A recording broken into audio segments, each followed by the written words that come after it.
मित्रों, पिछले लेक्चर में हम आपसे बात कर रहे थे ज्वालामुखी के बारे में। उसमें आपको बताए थे कि ज्वालामुखी का उद्गार कैसे होता है और इससे संबंधित आपको कुछ महत्वपूर्ण बातों को बताए थे, है ना। प्लेटो से संबंधित बातों को भी समझाए थे।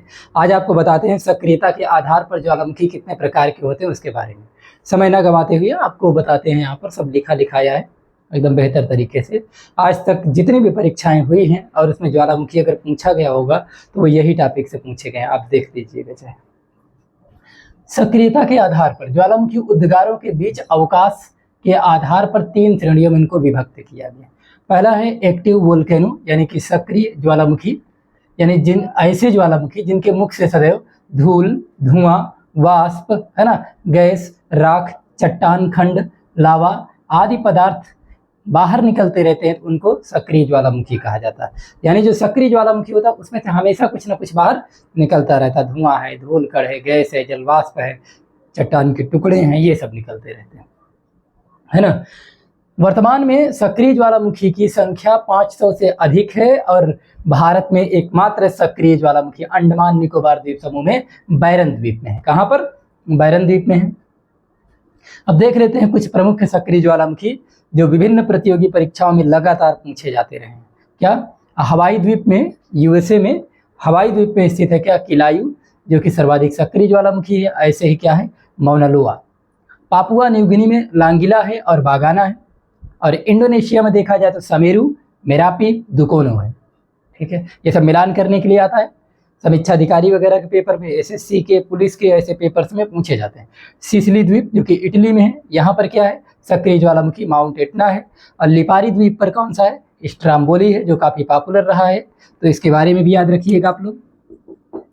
इधर इक्वेडोर में कोटोपैक्सी, अंडमान निकोबार में बैरन द्वीप पर सक्रिय ज्वालामुखी है। अर्जेंटीना और चिली की सीमा पर ओजेस डेल सैलडो स्थित है ना। और अंटार्कटिका महाद्वीप में, अंटार्कटिका महाद्वीप को क्या कहा जाता है? तो इसे कहा जाता है वैज्ञानिकों को समर्पित महाद्वीप, है ना। इसे कहा जाता है बर्फीला महाद्वीप। और इसे क्या कहा जाता है? और इसे बोला जाता है जो है गतिशील महाद्वीप, है ना।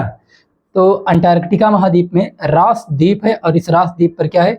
माउंट इरेबस जो है सक्रिय ज्वालामुखी है। यहाँ पर तन्ना द्वीप एक है, ठीक है। और आपको बता दें एक देश है वनुआतू, इसमें लगभग 83 द्वीप हैं और उसी 83 द्वीप में से एक द्वीप है तन्ना द्वीप, और जो कि प्रशांत महासागर में स्थित है। और यहाँ पर एक ज्वालामुखी है यासुर, जो कि विगत 80 वर्षों से सक्रिय है, ठीक है ना। ये खास इसलिए है क्योंकि यहाँ की जो अपनी अलग पहचान है, अलग संस्कृति है, उसके लिए जाना जाता है। यहाँ पर जो गांव वगैरह स्थित हैं, विलेज है, यहाँ के लोग जो हैं वो सब आधुनिक जो सामान है या फिर टेक्नोलॉजी है उसके प्रयोग को प्रोहिबिट करते हैं, प्रतिबंधित करते हैं, उसका प्रयोग ये लोग नहीं करते। साथ ही आपको बता दें कि यहाँ की विशेषता और यह है कि जैसे सांस्कृतिक दृष्टिकोण से और जीव जंतुओं के दृष्टिकोण से भी जरूरी है। यहाँ पर रंग बिरंगी मछलियाँ, कछुए, और साथ ही साथ जैसे अगर आप देखना चाहें तो यहाँ पर डुगोंग जैसे ये सब पाया जाता है, ठीक है। इसलिए यह खास है। यहाँ पे ये नए टेक्निक में यूज करते हैं ना, पुराना कल्चर को लेकर चलते हैं। पुराना कल्चर एकदम लेकर के चलते हैं। जब आप कभी यहाँ घूमने टहलने जाएंगे तो यहाँ पर देखेंगे कि ये लोग जो है एकदम पुराने तरीके से अपने जीवन यापन को सुचारू रूप से चला रहे हैं। और आपको भी कपड़े जो है जैसे घास के कपड़े पहनते हैं, घास के कपड़े पहनते हैं, क्योंकि इतना अत्याधुनिक सुविधाएं नहीं जैसे हम लोग पहनते हैं जारा की शर्ट या आराम की पैंट, तो उस तरीके की सुविधाएं नहीं है यहाँ पर, ठीक है ना। तो लगभग 800 वर्षों से लगातार सक्रिय है। इस वजह से यहाँ पर जो ज्वालामुखी जो राख वगैरह है ना, ये पूरी तरीके से देखा जाए तो चांदनी रात में बहुत ही अच्छा लगता है, प्यारा लगता है, इसलिए लोग यहाँ पर खूब घूमने जाते हैं। तो इस तरीके से ये आपको बताए हम किसके बारे में? सक्रिय ज्वालामुखी के बारे में। अब हम लोग आगे समझेंगे किसके बारे में? प्रसुप्त ज्वालामुखी के बारे में, यानी कि डोरमेंट वोल्केनो के बारे में, ठीक है। क्या है प्रसुप्त ज्वालामुखी? तो प्रसुप्त ज्वालामुखी की जब बात किया जाए तो ये ऐसे ज्वालामुखी होते हैं जिनमें निकट अतीत में उद्गार नहीं हुआ परंतु उद्गार होने की पूरी संभावना बनी हुई है ना। ध्यानपूर्वक सुनिए जो मैं बोल रहा हूँ। ये ऐसे ज्वालामुखी होते हैं जिनमें निकट अतीत में उद्गार तो नहीं हुआ है लेकिन कभी भी उद्गार हो सकता है, ठीक है। तो ऐसे ज्वालामुखी क्या कहा जाता है? प्रसुप्त ज्वालामुखी या इन्हीं को क्या कहते हैं, डोरमेंट वोल्केनो कहा जाता है। आइए इसको हम लोग देख लेते हैं परिभाषा के तौर पर। यहाँ पर लिखा हुआ है, देखिएगा, प्रसुप्त ज्वालामुखी ऐसे ज्वालामुखी जिसमें अतीत में उद्गार नहीं हुआ है लेकिन जिसमें कभी भी उद्गार हो सकता है, जिसको प्रसुप्त ज्वालामुखी कहा जाता है। जैसे इटली का विसुवियस, जापान का फ्यूजियामा, इंडोनेशिया का क्राकाटाओ, अंडमान निकोबार का नारकोंडम, ये सब कैसे ज्वालामुखी है, तो हम कहेंगे प्रसुप्त ज्वालामुखी है। एग्जाम में मिलान करने के लिए आता है, फ्यूजियामा है, क्राकाटाओ है, नारकोंडम है और इधर विसुवियस है, इसलिए इसके बारे में पता होना चाहिए। फिर है शांत ज्वालामुखी यानी कि एक्सटिंक्ट वोल्केनो। ये ऐसे ज्वालामुखी होते हैं जिसमें ऐतिहासिक काल से, हिस्टोरिकल पीरियड से कोई उद्गार नहीं हुआ और भविष्य में भी कोई उद्गार होने की संभावना नहीं है। बात समझ आई। एग्जाम्पल के तौर पर देखा जाए तो ईरान का देवबंद, पाकिस्तान का कोह सुल्तान, म्यांमार का माउंट पोपा, तंजानिया का किलिमंजारो, अभी हाल फिलहाल में परीक्षा में पूछा गया था, ठीक है, इसलिए इसको याद रखना जरूरी है। इक्वेडोर का चिम्बराजो, एंडीज का एकांकागुआ, है ना। फिर गेसर और गर्म जल स्रोत समझ लेते हैं। गेसर और हॉट स्प्रिंग क्या होता है।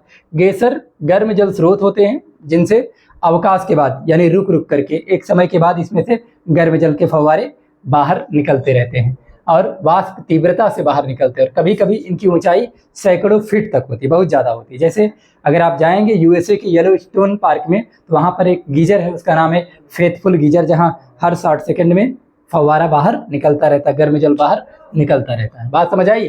ऐसे ही यूएस में क्या है, एक्सेल्सियर भी स्थित है। तो गेजर का संबंध ज्वालामुखी क्रिया से होता है, जबकि गर्म जल जो होता है ना, गर्म जल स्रोत का कारण पृथ्वी का आंतरिक भाग होता है, इनर पार्ट होता है। धुआंरे क्या होते हैं, इनको देख लेते हैं, इनको जानना जरूरी है, ये परीक्षा में खूब पूछा जाता है। धुआंरे ये ऐसे छिद्र होते हैं जिसके सहारे गैस और वाष्प बाहर निकलती है, तो इन्हीं को क्या कहा जाता है, धुआंरे कहा जाता है, ठीक है। जिनका संबंध जो है, जिनका सीधा संबंध ज्वालामुखी क्रिया से होता है। वास्तव में धुआंरे ज्वालामुखी सक्रियता के जो है ये अंतिम लक्षण माने जाते हैं। कैसे लक्षण, ज्वालामुखी क्रिया का, सक्रिय ज्वालामुखी क्रिया का ये अंतिम लक्षण माना जाता है। ऐसे धुआंरे जिनमें अधिक मात्रा में गंधक का धुआं निकलता है उसे सोल्फ तारा कहा जाता है। परीक्षा में पूछा गया है सोल्फ तारा के बारे में, इसलिए आपको यहाँ पर ये लाइन मैं लिखा हूँ। और विश्व में प्रमुख धुआंरों में अगर बात किया जाए तो जैसे अलास्का की कटमई रीजन में देखें तो यहाँ पर लगभग 10,000 धुआंओं की घाटी है, इसीलिए अलास्का के कटमई को क्या कहा जाता है, 10,000 धुआंओं की घाटी कहा जाता है। बात समझ आई। और साथ ही पाकिस्तान का कोह सुल्तान और न्यूजीलैंड की प्लेटी की खाड़ी जो है, प्लेंटी की खाड़ी में व्हाइट टापू का धुआंरा है, ठीक है। तो इस तरीके से धुआंरों के एग्जाम्पल हैं, जिसमें से सबसे ज़्यादा जो प्रसिद्ध है अलास्का का कटमई रीजन है, ठीक है। धुआंरों का आर्थिक उपयोग भी होता है, इनमें गंधक और बोरिक एसिड जो है प्राप्त किया जाता है, ठीक है। गर्म वाष्प और गैसों को एकत्रित करके जो है, जैसे अमेरिका है, इटली है, ये सब बिजली बना रहे हैं। क्या कर रहे हैं, बिजली बना रहे हैं, ठीक है, क्योंकि यहाँ पर अत्याधुनिक जो तकनीक है उनका प्रयोग किया जाता है यूएस वगैरह में, इसलिए सब बहुत आगे निकल चुके हैं, धुआंरों का प्रयोग कर रहे हैं। अब जान लेते हैं काल्डेरा क्या होता है। इनका निर्माण क्रेटर के धंसाव या ज्वालामुखी के विस्फोटक उद्भेदन से होता है, जिसका व्यास क्रेटर तथा ज्वालामुखी छिद्र से बहुत अधिक होता है। यानी कि हम ऐसे कह सकते हैं, जो ज्वालामुखी मुख होता है, क्रेटर होता है, जब इन्हीं का डायमीटर व्यास जब थोड़ा ज़्यादा हो जाता है, बृहद हो जाता है, तो इसी को क्या कहा जाता है, काल्डेरा कहा जाता है। जैसे आसो जापान में है, ये भी क्या है, काल्डेरा है। और अत्यधिक विस्तृत जब बहुत बड़ा जब काल्डेरा हो जाता है तो इसी क्या कह देते हैं, सुपर काल्डेरा। जैसे लेक टोवा एक काल्डेरा है जो कि सुमात्रा यानी इंडोनेशिया में स्थित है ना, और क्रेटर लेक यूएस में स्थित है। ये सब सुपर काल्डेरा के उदाहरण है। सुपर काल्डेरा जो काल्डेरा से बड़ा होता है। काल्डेरा क्या होता है, जो क्रेटर का बृहद रूप होता है, उसी को काल्डेरा कहा जाता है। बात समझ आई। और आज की लास्ट टॉपिक, क्रेटर झील। क्रेटर झील क्या होता है, ज्वालामुखी के मुख में जब क्या होता है, जल भर जाता है, जल का जमाव हो जाता है, तो उससे निर्मित जो झील होती है उसी को क्रेटर झील कहा जाता है। जैसे महाराष्ट्र की लोनार झील एक क्रेटर झील का उदाहरण है, और ऐसे ही हम कह सकते हैं राजस्थान की पुष्कर झील और बोलीविया की टिटिकाका झील और अमेरिका की क्रेटर झील, ये सब क्रेटर झीलों के उदाहरण हैं। तो आज के लिए इतना ही रखते हैं, फिर मिलते हैं आपसे एक नई टॉपिक के साथ। Thank you.